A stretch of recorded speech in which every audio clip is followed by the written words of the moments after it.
Iniciamos ahora el estudio del capítulo número 2 de la biología celular o citología 2, en la cual como temas vamos a abordar fundamentalmente la membrana plasmática y los diferentes mecanismos de transporte a través de dicha membrana.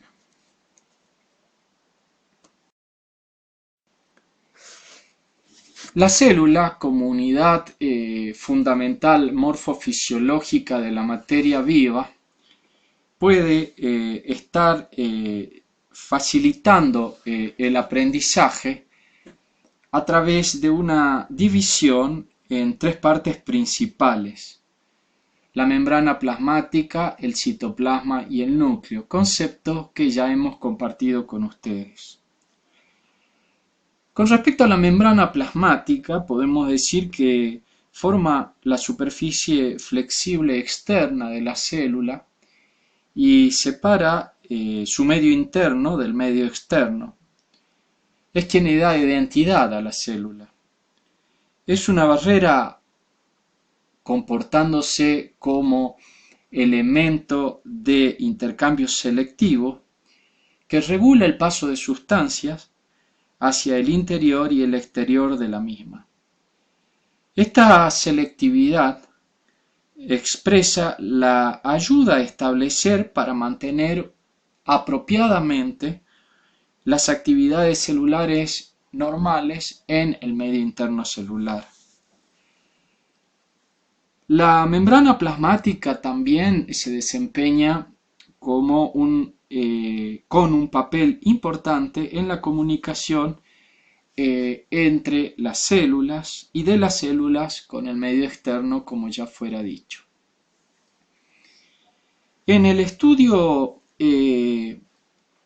histórico del advenimiento de la membrana plasmática, al comienzo se la describió simplemente como una estructura que permitía identificar en la microscopía de luz la separación entre una célula y otra.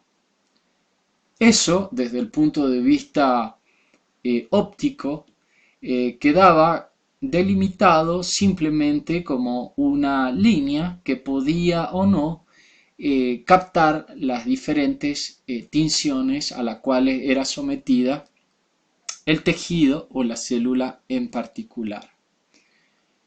Eso o ese modelo se mantuvo durante muchísimo tiempo hasta el siglo XX, en el cual alrededor de la mitad del mismo y con el desarrollo progresivo de la ciencia se llegó a la instauración y la implementación del microscopio electrónico en sus versiones originales, que permitían ampliar el conocimiento sobre los elementos que constituían la membrana plasmática. Y así empezamos a transcurrir y desandar un camino de modelo de la misma. ¿Qué pasó con el aspecto de la membrana al microscopio electrónico en sus inicios? La membrana plasmática permitía observarse un poco más ampliada en su campo de visión, aumentado el poder de resolución en la observación de la misma, y se podía graficar ahora como una bicapa, con una capa externa y otra externa que se presentaban de manera oscura o también llamada electrón densa, separadas entre sí por una capa clara que inicialmente se denominó capa clara o electrolúcida. Se siguió investigando y se preguntó los investigadores a sus grupos respectivos cuál era la explicación de que presentara una doble capa oscura y una capa clara electrolúcida. Y a través de diferentes métodos como la electroforesis, o bien los diferentes métodos que emplean corriente eléctrica para los diferentes estudios bioquímicos, se llegó a la conclusión de que podía ser que las características morfológicas y en la observación que se observaban en la membrana plasmática se debía a la naturaleza química de la misma. Y así se continuó desde 1954 en adelante hasta que se propuso el siguiente modelo esquematizado en la proyección, como ustedes ven, como la estructura trilaminar de Dobson y Danieli. Es un esquema que permite explicar la observación de una capa externa e interna electrodensa y una capa media electrolúcida, que establece la estructura en sándwich de Dobson y Danieli. Establece que la membrana plasmática, estructuralmente y desde el punto de vista de su naturaleza química, está constituida básicamente por una membrana de naturaleza lipoproteica. Las proteínas se disponían de una manera externa o extrínseca y de una manera interna o intrínseca, constituyendo los elementos que estaban en contacto con el medio externo y el medio interno celular. Pero también la estructura propuesta por Dobson y Danieli allá por mediados del siglo XX determinaba que esta doble capa de proteína no era continua, que presentaba cada tanto interrupciones o discontinuidades que ellos llamaron poros y que estaban ocupados por otras proteínas que denominaron proteínas intrínsecas o de poro. Ustedes ven en el esquema las proteínas extrínsecas e intrínsecas de color verde y que son las responsables de la capa proteica externa e interna de 20 Armstrong de longitud o de espesor, mejor dicho, que expresaban la capa oscura que se había mencionado en un comienzo. Ahora quedaba relatar el porqué de la capa electrolúcida.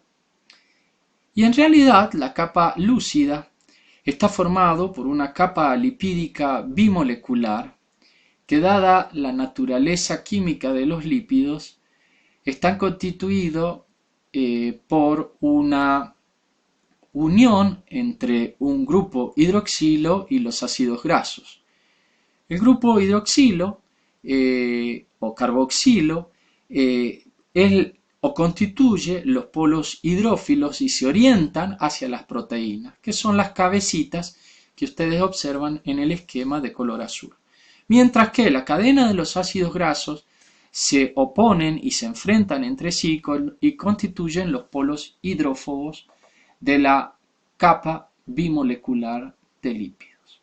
Vale decir que, para resumir, en su totalidad el espesor total de la membrana era de 75 Armstrong, dividido en 35 para la bicapa de lípidos y 40 para la capa proteica.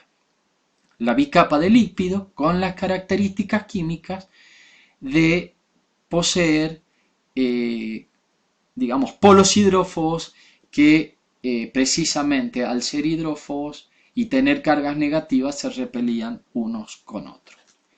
Este es un esquema estático, pero que permitió explicar algunas de las funciones de las células y se complementaba con la existencia de hidratos de carbono en su porción externa que se combinaban con las proteínas y conformaban glucoproteínas que en la bibliografía antigua se menciona como la capa dulce externa de la célula o glucocálix. Pero no era una estructura que conformara a los investigadores y que permitiera explicar todas las funciones de la membrana plasmática, motivo por el cual siguió a ello el modelo de Robertson, que no difiere demasiado del modelo de Dobson y Danieli, pero que habla de un modelo con proteínas externas globulares y una bicapa lipídica con las mismas características químicas mencionadas de polos hidrófobos e hidrófilos orientados hacia la proteína. Pero como ustedes pueden ver, este modelo de Robertson es continuo sin interrupciones, lo cual por otro lado difería del modelo de Dobson y Danieli, que sí efectivamente pretendía imponer una discontinuidad de la membrana. Ahora, el modelo que describe mejor estructuralmente la membrana es el que llegara de la mano de Singer y Nicholson y que se conoce hasta el día de hoy como modelo de mosaico fluido, y fue publicado por primera vez en la revista Nature, que ustedes pueden buscar, y que, de acuerdo con este concepto, el ordenamiento molecular de la membrana plasmática se asemeja a un mar de lípido que está en constante movimiento y contiene un mosaico de proteínas diferentes. Ustedes observan los lípidos expresados por unas esferas con unos apéndices en una doble capa, esferas grises con los apéndices grises, esferas que representan los polos hidrófilos y apéndices o colas que representan los polos hidrófobos que se repelen entre sí. Algunas proteínas ustedes la ven en violáceas y pueden ver que flotan libremente como si fueran segmentos de hielos en ese mar de lípidos, y los lípidos permiten el paso de diversas moléculas liposolubles, pero actúan como una barrera de entrada o salida a sustancias con cargas eléctricas polares. Debemos hacer un apartado o hablar un poquito de la bicapa lipídica, explicitando que el marco estructural básico de la membrana plasmática es la bicapa lipídica, dos capas adosadas y formada por tres tipos de moléculas de lípidos. Y acá hay que tener mucho cuidado porque se mencionan los fosfolípidos, los glucolípidos y un grupo de sustancias químicas que en realidad no son lípidos, pero que derivan del ciclopehidropentanofenantreno y que es el colesterol. Alrededor del 75% de los lípidos de la membrana son fosfolípidos, vale decir, lípidos que contienen grupos fosfato. Presenta una cantidad menor de colesterol, alrededor de un 20%, que como dijimos es un esteroide, con un grupo hidroxilo y varios tipos, también de otras sustancias lipídicas, que son los glucolípidos, alrededor de un 5% de la membrana. ¿Por qué la disposición en bicapa de los lípidos? Esto se produce porque los lípidos son moléculas anfipáticas. ¿Y qué significa esto? Significa que tienen partes polares y no polares, lo que explicaba. Una cabeza que era hidrófila, positiva, y una suerte de apéndices que son hidrófobas y negativas.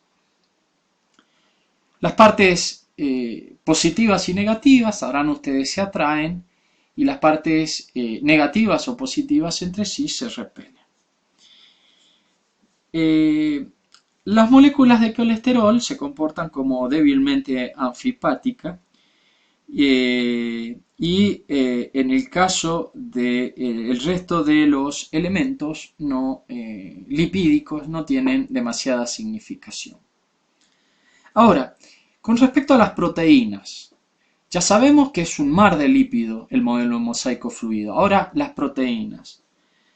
Las proteínas de membrana se clasifican en integrales o periféricas según estén o no alojadas profundamente en la membrana.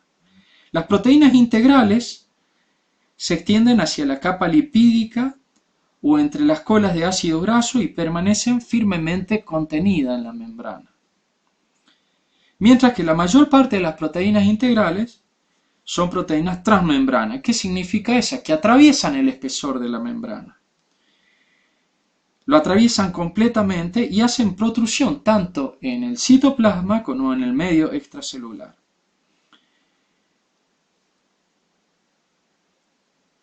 Las proteínas periféricas, por el contrario, no están tan firmemente introducidas y ancladas en la membrana. Se asocian más laxamente con las cabezas polares de los lípidos o con proteínas integrales situadas en la superficie interna o externa de la célula.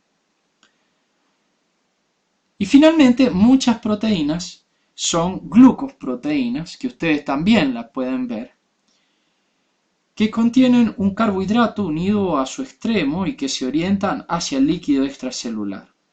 Habitualmente son oligosacáridos, monosacáridos que pueden ser simples o ramificados. Esto actúa como lo que era en el modelo de Dabson y Danieli el llamado glucocálix. Y es una firma molecular que le permite a las células conocerse entre sí y que ¿qué les quiero decir con firma? Les quiero decir que es algo que identifica y le da cierta identidad permanente a la célula y que permite diferenciarla de otra. Vale decir que el modelo de mosaico fluido es un modelo mucho más dinámico, en el cual las membranas pasan a ser estructuras fluidas y los lípidos sobre todo y muchas de las proteínas de membranas pueden rotar y desplazarse lateralmente con gran facilidad siempre que permanezcan en la mitad de la bicapa. Las moléculas lipídicas vecinas cambian hasta 10 millones de veces por segundo, por lo cual pueden recorrer la superficie externa de una célula en algunos minutos. Hay algo muy interesante que a pesar de la gran movilidad de los lípidos y proteínas en la propia mitad de la bicapa, es muy raro que puedan cambiar, es decir, que puedan pasar de una capa a otra. Pero lo hacen y ese movimiento recibe el nombre de flip-flop. Pero es muy difícil para los segmentos hidrófilos de las moléculas que forman la membrana atravesar el núcleo hidrófobo de esta. Esta dificultad acentúa la asimetría de la bicapa lipídica. Se dice que la membrana es permeable a las sustancias que pueden atravesarla e impermeable para aquellas otras que no lo pueden hacer. Y a pesar de que las membranas plasmáticas no son completamente permeables a ninguna sustancia, permiten que algunas pasen más fácilmente que otras. Y ustedes comprenderán que esto depende de la naturaleza química de la sustancia, del tamaño de la sustancia, del gradiente eléctrico de la sustancia, del gradiente de solubilidad de la misma. Esta propiedad anteriormente descrita, que es que la membrana permite o no el paso de determinada sustancia en un sentido o en otro, es lo que se denomina permeabilidad selectiva. Entonces ello nos lleva a estudiar cuáles son las funciones de la membrana plasmática.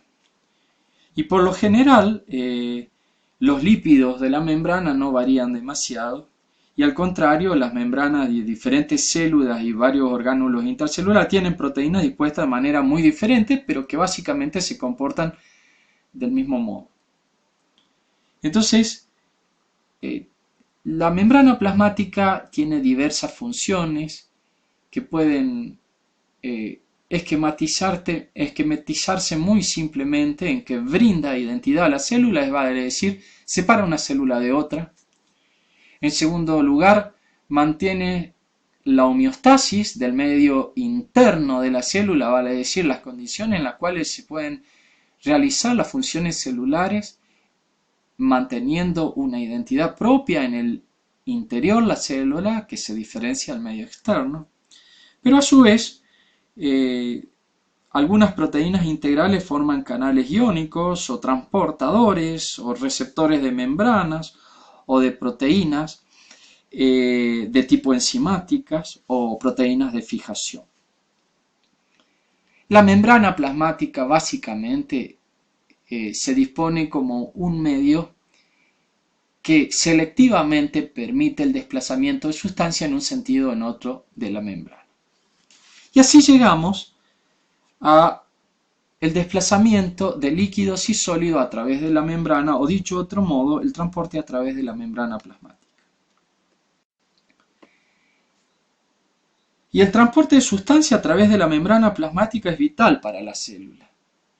Sin ello, sin la permeabilidad selectiva, la célula no podría vivir. Ciertas sustancias deben moverse a su interior para participar en reacciones metabólicas.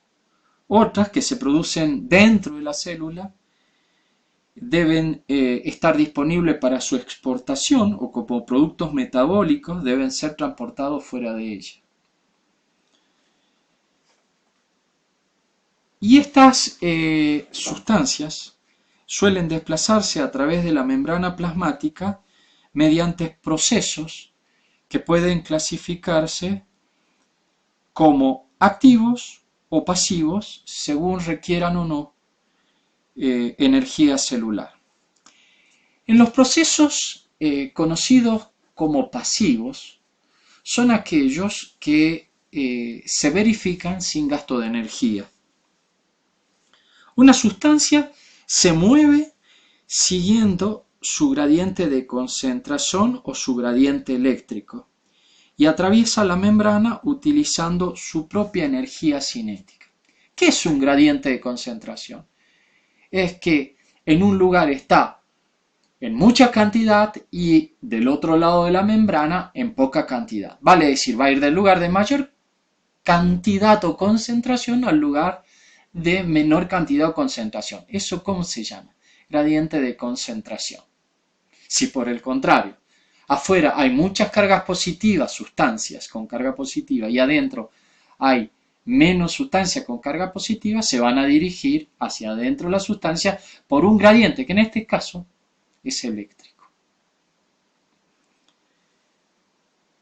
¿Y qué es la energía cinética? Es la energía que le proporcionan a la sustancia el propio movimiento de las sustancias otorgado por su propia carga negativa, que le permiten una suerte de movimiento browniano desplazarse siguiendo un gradiente ya sea de concentración eléctrico del lugar de mayor concentración al de menor concentración o del lugar de mayor carga al de menor carga. Estos conceptos son importantes para entender los transportes pasivos o sin gasto de energía.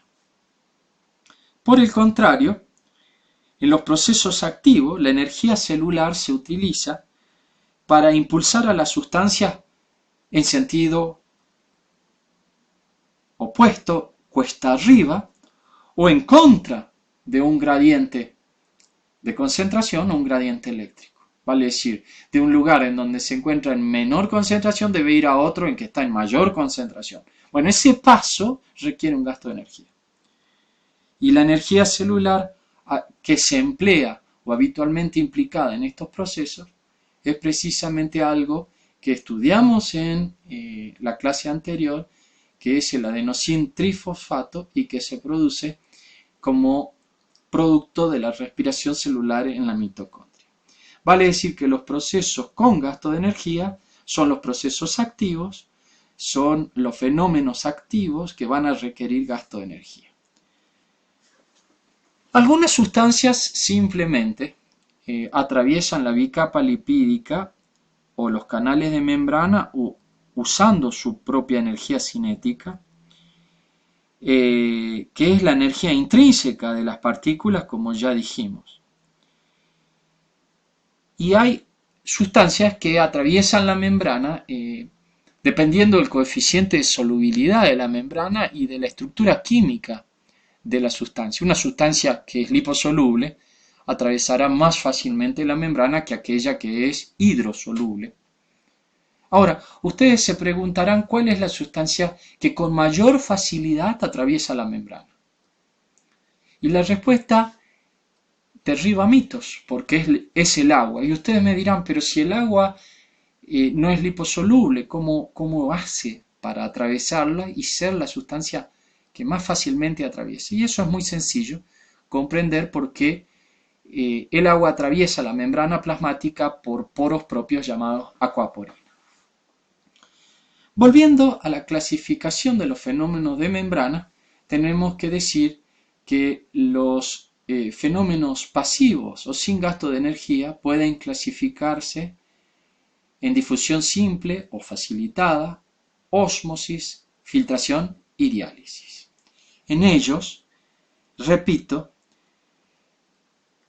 las sustancias simplemente atraviesan la bicapa lipídica o los canales de membrana usando la energía cinética intrínseca de las partículas en movimiento.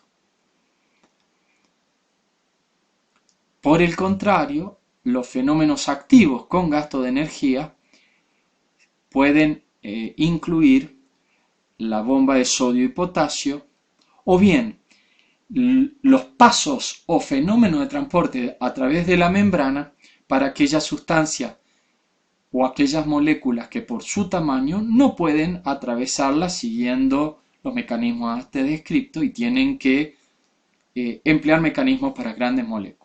En este caso hablamos de exocitosis, endocitosis y teoría del primer y segundo mensajero. Entonces, una vez hecho esta aclaración, vamos a los transportes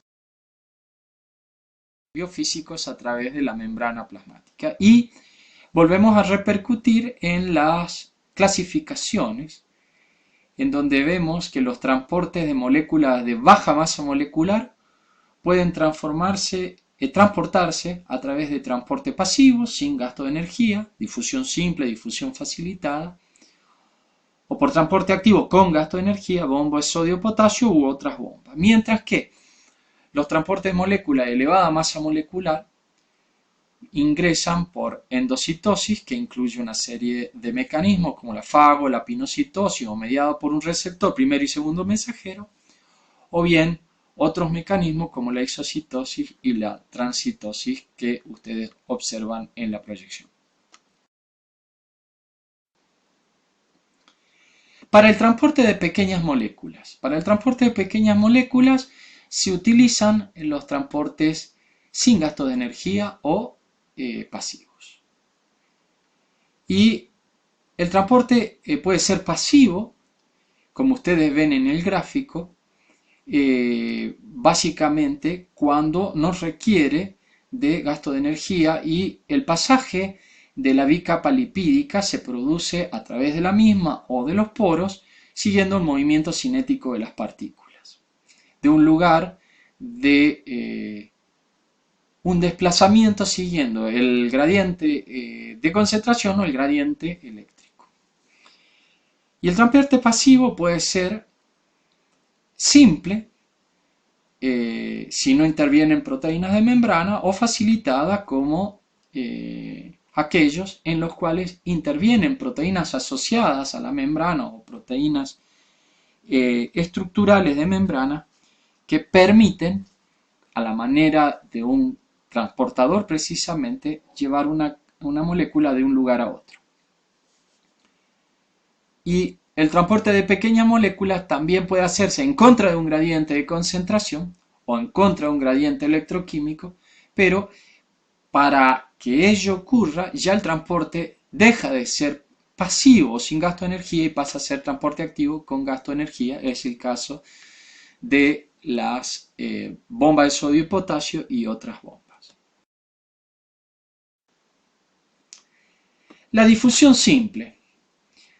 La difusión simple es un proceso pasivo de transporte a través de la membrana plasmática, en la cual interviene para el pasaje a través de la misma los movimientos cinéticos de las partículas de manera aleatoria como consecuencia de la energía aportada por este movimiento. Pero la difusión simple, conceptualmente, ¿qué es? Es el movimiento de partículas, como ustedes lo pueden ver en el gráfico dinámico, es el movimiento de partículas desde el compartimiento de mayor al de menor concentración, siguiendo un gradiente de concentración a través de una membrana semipermeable sin gasto de energía. Es claro, fíjense ustedes, tienen el gráfico en el cual tienen un espacio con una multiplicidad de esferas que van a pasar pasivamente siguiendo un gradiente de concentración a través de la membrana plasmática a un lugar de menor concentración. Esto se verifica en el organismo. ¿Y qué ejemplo biológico encontramos de difusión simple? El ejemplo biológico clásico, hay muchos, pero el ejemplo biológico clásico se da en el intercambio gaseoso entre el alvéolo pulmonar y el vaso, en donde el oxígeno difunde desde el alvéolo, aportado por la incorporación del aire atmosférica desde el alvéolo al vaso, y el dióxido de carbono lo hace en sentido opuesto. Mecanismo de difusión simple, sin gasto de energía. Y aquí vemos lo que hemos estado relatando. El aire atmosférico que nos aporta, entre otras cosas, oxígeno, difunde simplemente hacia el vaso para unirse a la hemoglobina de la sangre y, de modo contrario, el dióxido de carbono, que es transportado de la hemoglobina del resto del organismo al alvéolo, es devuelto al interior del alvéolo y es expirado desde este sitio a el exterior a través de un fenómeno de difusión simple. La ósmosis. La ósmosis es el paso de un solvente a través de una membrana con permeabilidad selectiva. Y me gustaría mencionarles que aquí el desplazamiento es del solvente, no de los solutos. Como ustedes pueden ver en el gráfico, tenemos una solución con moléculas de azúcar de un lado de la membrana y una solución también con moléculas de azúcar pero más diluida del otro lado de la membrana. Entonces, ¿aquí qué se va a desplazar? Se va a desplazar el agua del lugar en el cual la solución está más diluida, vale decir, en el cual hay mayor cantidad de agua, al espacio en el cual la solución está más concentrada, en el cual hay menor cantidad de agua. Vale decir, en el gráfico va a ir del compartimiento de la derecha al compartimiento de la izquierda. Por lo tanto, esto se verifica en aumento del nivel líquido. Vale decir que ósmosis es el paso de un solvente a través de una membrana, como ustedes la están viendo a la membrana, con permeabilidad selectiva, pero sigue siendo un transporte pasivo, sin gasto de energía, porque se debe al movimiento cinético de las partículas. El pase es de agua, no de soluto, no de azúcar. Y esto es muy importante porque durante la ósmosis las moléculas de agua atraviesan la membrana plasmática de dos maneras, moviéndose a través de la bicapa lipídica como ya se describió, o bien como les explicara anteriormente, moviéndose a través de las acuaporinas, proteínas integrales de membrana que funcionan como canales de agua. Y esto nos permite comprender ahora que es así y que permite al agua ser la sustancia que más simplemente difunde de un lado a otro de la membrana, a pesar de ser una naturaleza no liposoluble. Se supone que la ósmosis, o se podría suponer que la ósmosis continuará hasta que no quede agua en el lado derecho de la solución. Y cuanto más asciende la columna líquida, mayor es la presión que ejerce sobre el lado opuesto. Bueno, no es tan así. ¿Hasta cuándo difunde el agua? Difunde el agua hasta que se equilibran las soluciones de un lado y del otro de la membrana.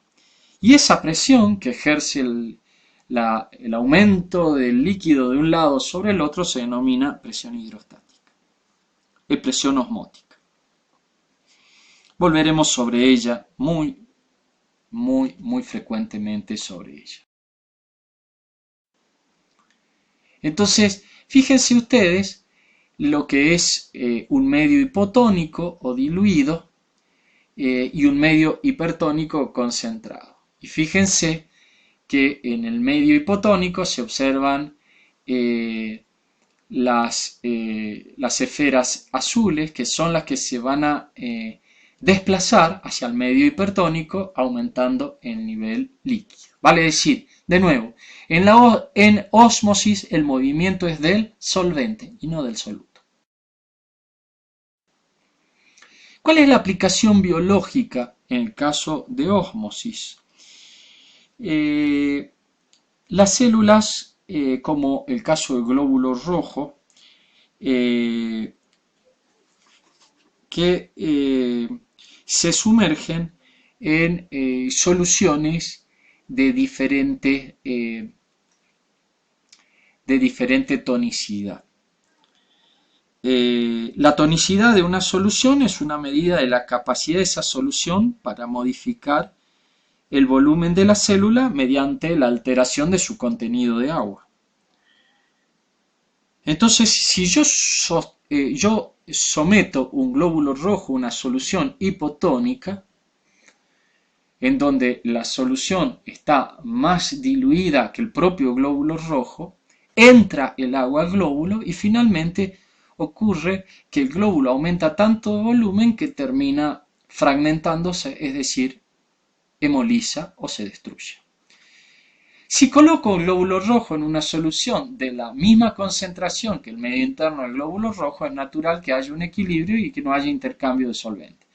Pero fíjense lo que pasa con un glóbulo rojo que se coloca en un medio hipertónico, vale decir que la solución está más concentrada, la solución que rodea el glóbulo rojo está más concentrada que el medio interno del glóbulo rojo. Entonces, ¿qué va a pasar con el solvente?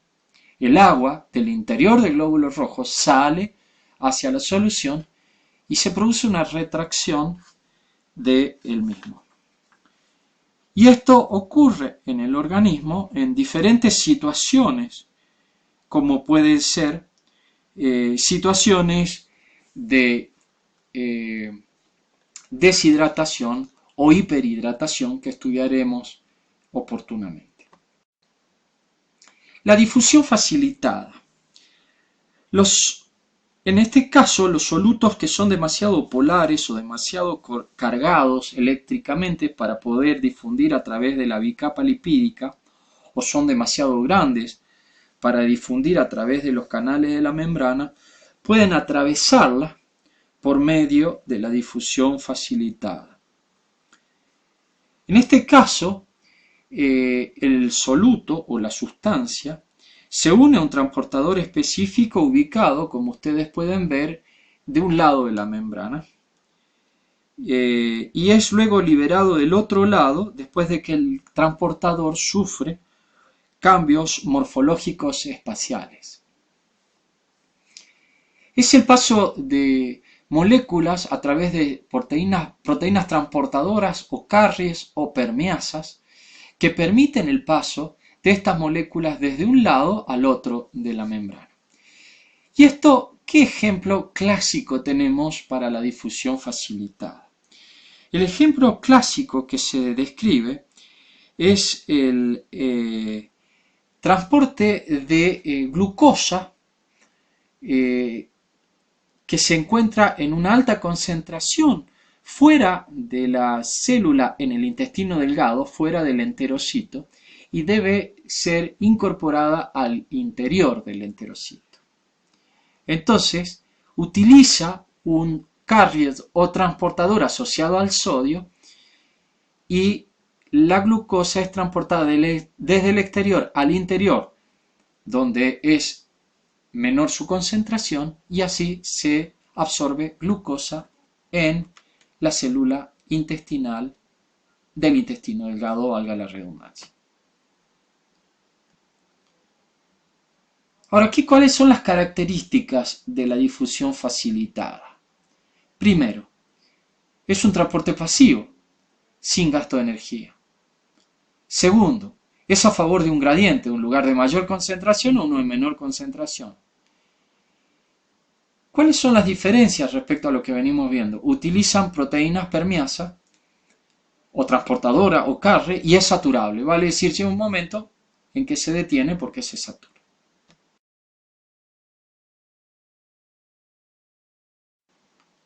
La filtración es otro fenómeno pasivo a través de la membrana semipermeable. Pero en este caso la filtración, el fenómeno que impulsa el movimiento de los solutos a través de la membrana semipermeable de un lado hacia el otro, es la presión hidrostática. Es la presión ejercida por un propio fluido que lleva a que los solutos que puedan atravesar la membrana lipoproteica o los poros de la membrana lo hacen desde un sitio al otro de la membrana. Es lo que pasa en el caso de la filtración glomerular que estudiaremos oportunamente. El sodio que se encuentra en el interior de los capilares glomerulares va a salir al espacio capsular gracias a la existencia del fenómeno de filtración. Vale decir que va a ser la propia presión hidrostática la que permite el pasaje de líquido, pero a su vez va a arrastrar el sodio. Ese fenómeno se denomina filtración, sin gasto de energía, a favor de un gradiente de concentración. La diálisis es otro fenómeno a través de la membrana sin gasto de energía, que consiste en la filtración pero con membrana artificial. Es el caso de lo que pasa en la hemodiálisis, o el riñón artificial, o la diálisis peritoneal. Cuando tenemos proteínas o sustancias o determinados solutos que tienen que atravesar la membrana en contra de un gradiente de concentración o en contra de un gradiente eléctrico, utilizan el transporte activo. Y el transporte activo se verifica en algunos solutos polares o cargados que deben entrar o salir del organismo y no pueden cruzar la membrana plasmática a través de ninguno de los mecanismos de transporte pasivo citados. Entonces, deben moverse en contra de un gradiente eléctrico, en contra de un gradiente de concentración, cuesta arriba. Y estos solutos pueden transponer la membrana uniéndose a proteínas específicas que hidrolizan el ATP y que reciben el nombre de bomba. Vale decir, siguiendo un transporte activo. ¿Y qué es lo que define el transporte activo? Que para que todos estos fenómenos de membrana se verifiquen, es necesario que se gaste energía, que se gaste ATP. Pero otra de las características que tiene es que el transporte activo es específico y que es saturable. Existen dos fuentes de energía celular que se utilizan para realizar el transporte activo. Una, el transporte activo primario, la energía se obtiene, como dijimos, por hidrólisis de ATP. Y dos, la energía que permanece almacenada en gradientes de concentraciones iónicos es la fuente de energía en los procesos de transporte activo secundario, como veremos. El transporte activo, como acabamos de decir, puede ser primario. La energía procede directamente del ATP, pero puede ser secundario o acoplado, en donde la energía procede del gradiente generado por el transporte activo primario. Y ustedes tienen, fíjense, a vuestra izquierda, la típica bomba de sodio y potasio, en el cual, cuando existe la despolarización de la membrana, fíjense ustedes, ingresan sodios a la célula y salen potasio. Pero luego, para repolarizarla a la célula y volverla a su estado de reposo, los sodios deben ingresar y los sodios deben salir y los potasios deben ingresar. Y ese transporte en contra de un gradiente de concentración o de un gradiente eléctrico se produce gracias a la bomba de sodio y potasio ATPasa, que como ustedes pueden ver, hidroliza el ATP en ADP más fósforo. Ahora, observen en vuestra proyección a la derecha de la pantalla, en donde ustedes pueden ver que parte de la energía que procede del gradiente generado por el transporte activo primario es empleado por el transporte activo secundario. Y ese transporte activo secundario o acoplado es lo que vemos como transporte acoplado y que puede ser el que moviliza la glucosa activa por sodio desde el exterior al interior de la célula que veníamos de explicar.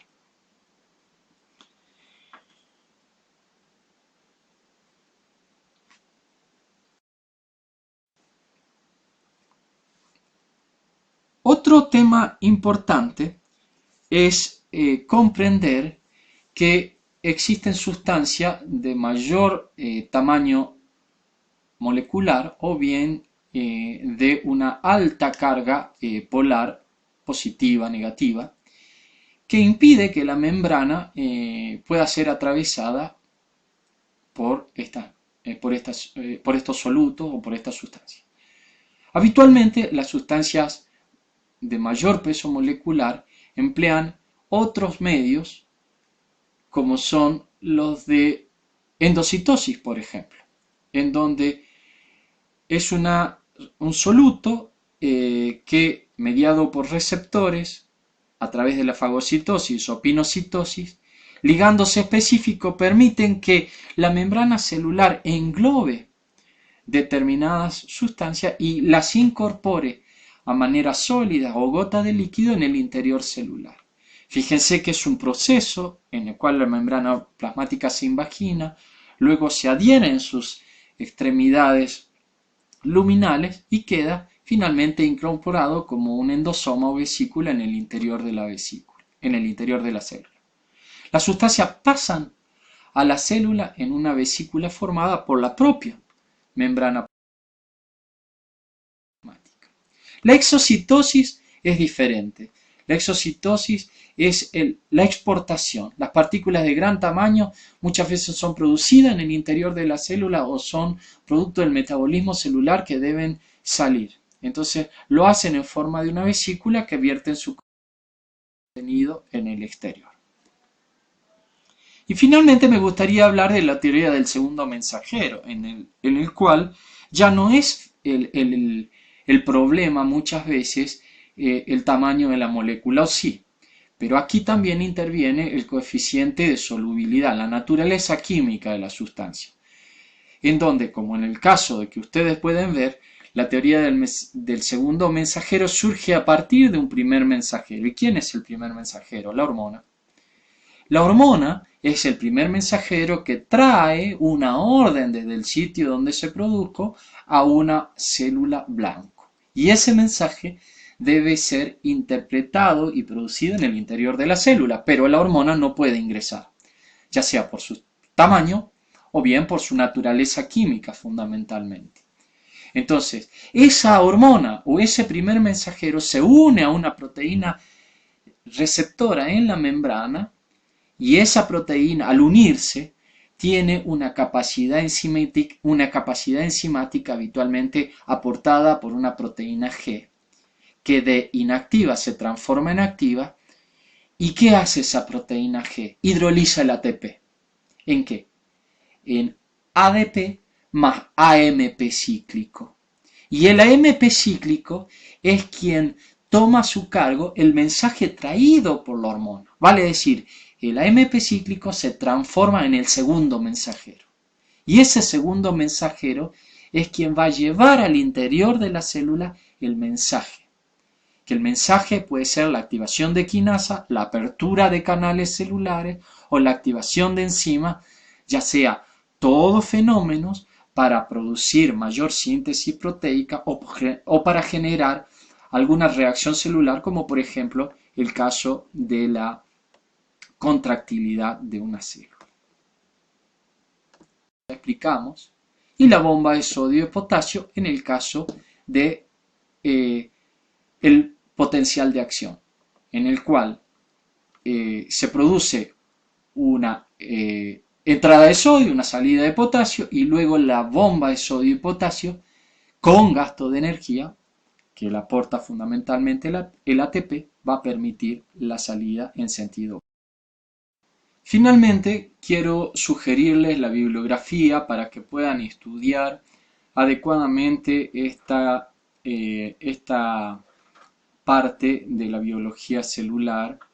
Vuelvo a reiterar los tres primeros libros en orden de complejidad creciente: el Schwarman Moreno Acerero, Principios de Biología Celular; el Tórtora de Erickson, Principios de Anatomía y Fisiología; y el Robertis, Biología Celular. Muy buenos libros, espero que hayan comprendido esta clase. Les agradezco mucho su atención y será hasta la próxima.